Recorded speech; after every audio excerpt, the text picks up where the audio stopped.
So hey everyone, here we are going to just read about the composition of the blood. देखेंगे कि हम blood में क्या क्या चीज़ें होती हैं.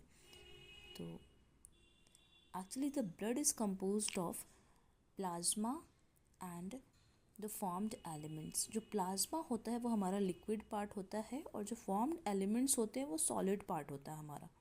ठीक है. अब प्लाज्मा जो है वो 55% होता है पूरे ब्लड फ्लूइड का और जो फॉर्म्ड एलिमेंट जो कि सॉलिड पार्ट है वो होता है 45%. ठीक है.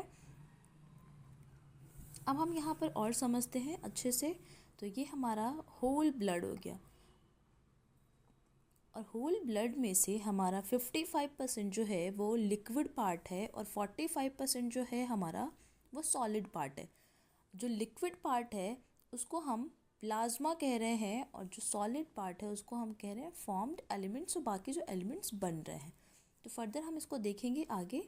तो यहाँ हमारा जो प्लाज्मा है वो कंसिस्ट करता है अमीनो एसिड्स को, न्यूट्रिएंट्स को और प्रोटीन्स को.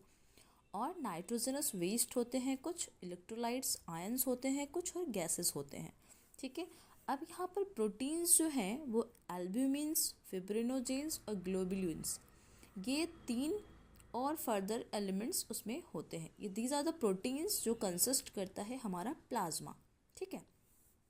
आगे हम पढ़ेंगे कि ये जो हमारे प्रोटीन्स है वो किस किस चीज़ में हेल्प करते हैं. बहुत सारी चीज़ों में हेल्प करते हैं हमारा.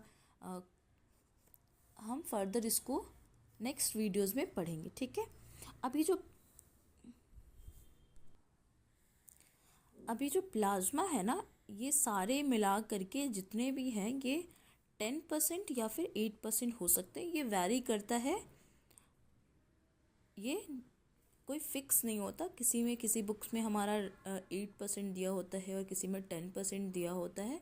बट मोस्टली जो आप याद रखेंगे वो 10% का याद रखेंगे. इन पूरे प्लाज्मा में से ये amino acids, nutrients, proteins, electrolytes, gases और नाइट्रोजनस जो वेस्ट हैं वो 10% हैं और बाकी जो हैं 90% वाटर है. अगर 8% होगा तो 92% वाटर हो जाएगा. ठीक है. अब हम आते हैं सॉलिड पार्ट में. अब सॉलिड पार्ट कितना कंसिस्ट कर रहा है? 45%. 45% सॉलिड कर रहा है कंसिस्ट और 55% कंसिस्ट कर रहा है प्लाज्मा. 55 plus 45 that is 100. ठीक है. तो ये हमारे पूरे ब्लड में ये 100 कॉम्पोजिशंस होते हैं. आप देखिए सॉलिड पार्ट जो है वो 3 तरह से हो जाएंगे. WBC, platelets, RBC. इनके साइंटिफिक नेम जो हैं WBC के हैं ल्यूकोसाइट्स, वाइट ब्लड सेल्स, जिसको हम ल्यूकोसाइट भी कहते हैं. ठीक है. प्लेटलेट्स, इसको हम थ्रोम्बोसाइट्स भी कहते हैं. RBC, इसको हम कहते हैं इरिथ्रोसाइट्स. ठीक है. This is red blood cell, this is white blood cells और दिस इज प्लेटलेट. RBC हमारा क्या कंसिस्ट करता है? ऑक्सीजन को ट्रांसपोर्ट करने में हेल्प करता है और इसी में हमारा हीमोग्लोबिन होता है. ठीक है. अब हीमोग्लोबिन क्या होता है? रेड इन कलर होता है. वो किसकी वजह से होता है? वो आयरन की वजह से होता है. इसको हम फर्दर नेक्स्ट वीडियोस में पढ़ेंगे. WBC हमारा क्या है? ये हमारा वाइट ब्लड सेल हो गया. ये हमारे इसमें जितने भी एंटीबॉडीज़ होते हैं जो इन्फेक्शंस के अगेंस्ट फाइट करने में हेल्प करता है, वो कौन करता है? हमारा WBC करता है. प्लेटलेट्स क्या करता है हमारा? This is also called thrombocytes. ये हमारा क्लॉटिंग करने में हेल्प करता है. क्लॉटिंग मतलब थक्का जमने में, ब्लड के थक्का जमने में ये हेल्प करता है. ठीक है. अब हमारा जो WBC है फर्दर 2 पार्ट्स में डिवाइड हो गए हैं. एक हो गया ग्रेनुलोसाइट्स और दूसरा हो गया एग्रेनुलोसाइट्स. अभी के लिए सिर्फ आप याद कर लीजिए नाम को. फर्दर वीडियोस में हम और अच्छे से इसको एक्सप्लेन करेंगे और अच्छे से हम इसको समझेंगे. जो हमारा ग्रेनुलोसाइट्स है वो यह है न्यूट्रोफिल्स, बेसोफिल्स, इओसिनोफिल्स. सॉरी, इसिनोफिल्स बोल सकते हैं इसको. कहीं कहीं ओ भी होता है, EO. और यहाँ हमारा ए ग्रैनुलोसाइट्स जो है वो लिम्फोसाइट और मोनोसाइट्स में कन्वर्ट हो गए.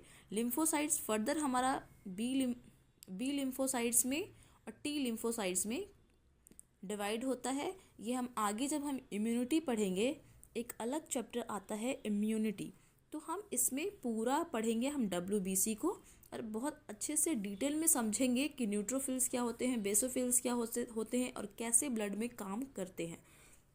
अभी के लिए सिर्फ हम एक चार्ट याद कर लेते हैं कि एक्चुअली ब्लड किस किस चीज़ से बना हुआ है, क्या क्या इसमें कंपोज्ड है, सिर्फ हम इतना याद करते हैं, ठीक है। तो ये हमारा पूरा चार्ट हो गया हमारा होल ब्लड का। यहाँ पर आप देख सकते हैं कि अगर आप एक टेस्ट ट्यूब में अगर आप सेंट्रीफ्यूज करते हैं ब्लड के सैंपल को लेकर के, तो आपका प्लाज्मा कितना परसेंट हो जाएगा, 55%। और बाकी जो ब्लड सेल्स हैं, बाकी जो फॉर्म्ड एलिमेंट्स हैं, वो कितना हो जाएंगे, 45%, ठीक है। तो आपका जो प्लाज्मा होगा ये 55% हो जाएगा और ये कितना हो जाएगा, ये दोनों मिला करके WBC और RBC 45%, ठीक है। अब ये क्या है, सॉलिड पार्ट है, तो ये हमारा सेंट्रीफ्यूगेशन के बाद हम एक RPM पे इसको सेंट्रीफ्यूज करेंगे। सेंट्रीफ्यूगेशन के बाद ये भारी होने की वजह से ये हमारा नीचे टेस्ट ट्यूब में हमारा सेटल डाउन हो जाएगा, ठीक है। WBC उससे थोड़ा हल्का होगा तो उसके ऊपर सेटल डाउन होगा, प्लाज्मा उससे और हल्का होगा क्योंकि वो लिक्विड पार्ट है तो वो सबसे ऊपर सेटल हो जाएगा, ठीक है। इस तरह से हम इसको पहचान जाएंगे कि ऊपर वाला पार्ट हमारा प्लाज्मा हो गया, उसके बाद वाला हमारा WBC और प्लेटलेट्स हो गया, और नीचे वाला पार्ट जो है हमारा RBC हो गया।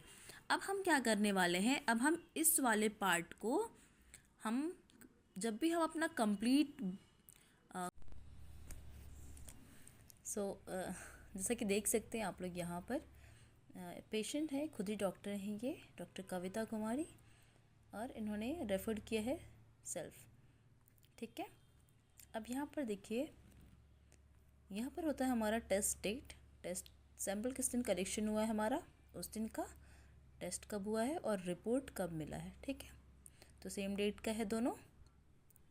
अब हमारा देखिए यहाँ पे हमने कराया है CBC, this is complete blood count. अब कंप्लीट ब्लड काउंट कौन सा हमारा आ रहा है, फॉर्म्ड एलिमेंट। फॉर्म्ड एलिमेंट में हमारा कौन कौन सा बन रहा था, WBC, RBC और प्लेटलेट्स। तो उसी का हम देखेंगे। यहाँ प्लाज्मा हमारा कंसिस्ट नहीं है। क्यों प्लाज्मा क्यों नहीं है, क्योंकि प्लाज्मा खुद ही एक मीडियम है जहाँ की ब्लड सेल सस्पेंड हो रहे हैं। तो अब जब प्लाज्मा की हम बात करेंगे तो वो अलग, अगर प्लाज्मा टेस्ट कराना होगा तो वो अलग कराते हैं, हम इसमें ब्लड काउंट पे नहीं कराएंगे। ब्लड काउंट में सिर्फ WBC, RBC और प्लेटलेट्स की हम बात करेंगे, ठीक है। यहाँ पर देखिए ये जो पेशेंट की जो वैल्यू आई है वो मेंशन है, और यहाँ पर यूनिट मतलब किस यूनिट में होता है, ग्राम पर डेसीलीटर, ठीक है। इस तरह से यूनिट पर लीटर।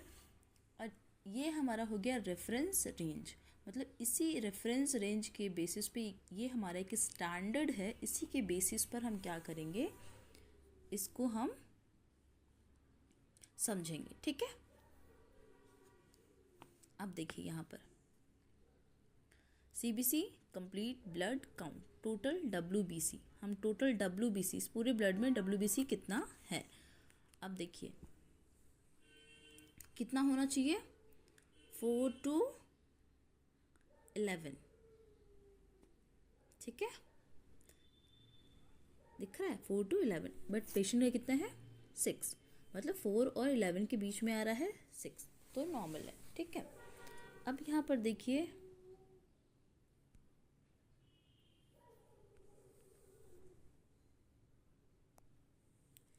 अब डिफरेंशियल काउंट्स हमने पढ़ा था WBC में, ग्रेनुलोसाइट्स, ए ग्रेनुलोसाइट्स, ठीक है। ग्रेनुलोसाइट्स में कौन कौन से आ रहे थे हमारे, न्यूट्रोफिल्स, बेसोफिल्स और इओसिनोफिल्स, ठीक है। और ए ग्रेनुलोसाइट्स में लिम्फोसाइट्स और मोनोसाइट्स। देखिए यहाँ पर वैल्यूज़ क्या क्या दिए हुए हैं, यहाँ पर देखिए 55 to 65, 55 और 65 के बीच में आ रहा है। तो इस तरह से हम इस रेफरेंस से इस वैल्यू को हम मिला करके हम बता सकते हैं, एक आइडिया लगा सकते हैं। अब देखिए यहाँ पर हीमोग्लोबिन लिखा हुआ है, मतलब HB कितना है। HB देखिए ग्राम पर डेसीलीटर में होता है, 12 to 14 होना चाहिए, 12 और 14 के बीच में होना चाहिए। इनका कितना है 12.3, तो मतलब ठीक है।